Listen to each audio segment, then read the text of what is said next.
did some Utah prep today, just about 15 minutes worth. We got some good work for the young guys. We did a couple of live periods with the younger players, just trying to bring them along.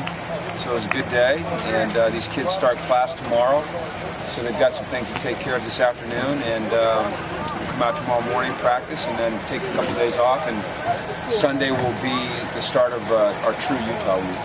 So I like this schedule. I don't mind having these byes. I don't mind the awkward week. I think it works to our advantage, and so we just got to get ourselves ready to go for Pac-12 play. How does it work to your advantage? It works to our advantage because it allows us some extra time to prepare for an opponent. It allows us some extra time to work with the younger players. I think this week it works to our advantage because these guys start school tomorrow. And so not having the distraction of having a game on Saturday allows them to really focus in on school, and getting organized in that part of their lives. They haven't had to deal with that for the first 3 weeks, and now they do. And so I just think it would be maybe a little bit overwhelming to prepare for a game the first week of school. So I think it's just a real nice transition for them. Is there an ideal spot, if you got to choose where you took your byes, is there an ideal time where you would use them? Would you spread them out? Would you? Well, I think last year we only had one bye. This year we have really two. And to me, it's almost 2.5 because you have that Thursday game. You get a couple extra days before the next game. But I think if there was an ideal week, it would be the week that we start school. There's so much going on. There's so much transition. They're moving into different dorms. They're trying to find their classrooms. They're getting used to a new practice schedule and go in the mornings. So I think this is a perfect week to have the bye. I really like it. I hope we can do it every year.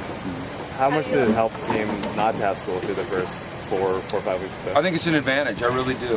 I think that it allows us just the opportunity to focus on football only. I think it's a tremendous advantage. Yeah. But we still have to be able to make this adjustment now. Going forward, we have to be able to balance academics, athletics, and then the social part. Because the social part changes now as well. You add about 25,000 students to this campus that haven't been here for the last 3 weeks, so everything just kind of changes. That's why I think this week is really critical. But these kids, they adjust, they know how to do it, they handle it well, and we keep pretty close tabs on them. Do you think the practice times, start times make a big difference to have it early in the morning versus the afternoon or whatever? I do, and that's why we do it. We like to get them when they're fresh. Before they're, worn down from the day of class. We like to start the day on the field. We do a lot early anyway. Our weightlifting sessions and everything are in the mornings.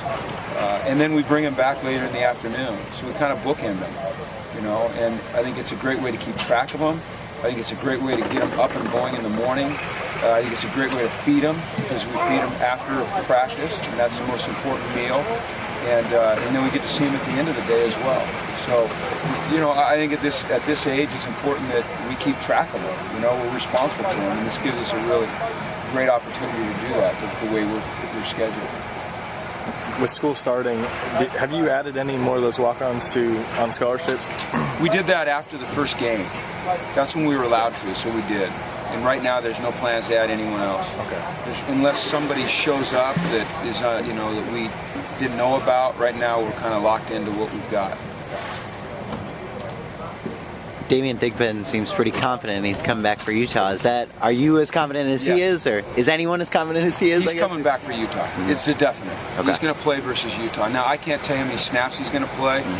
It would be great to get him a few carries, and it's not that you want to get your running backs hit, but when you're coming off of an injury like that, it's important that you take some shots. So I think you build confidence when you do. So we need to get him a couple carries at least, and we will. It's hard because we've got a lot of really good backs, but it's important we get Damian some carries. Are you past the point where you're not cringing anymore when he takes a cut or when he gets hit? No. I was 3 weeks ago, but now I'm not. And I'm not just because of his body language. When you watch him out here, like you said, he's very confident. And he looks like he's going full speed through his cuts. He doesn't tiptoe through the holes. He's hitting it.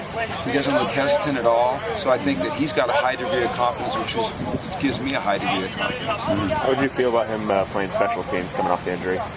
What aspect of special teams? Being a kick returner? Not yet, no, not yet. How about a gunner? Gunner, fine. Yeah, anything like that I think is fine. I need to see him. We need to see him. He needs to carry the ball from the running back position before we put them back there on a kickoff return. You know, I just don't think that would be the prudent thing to do.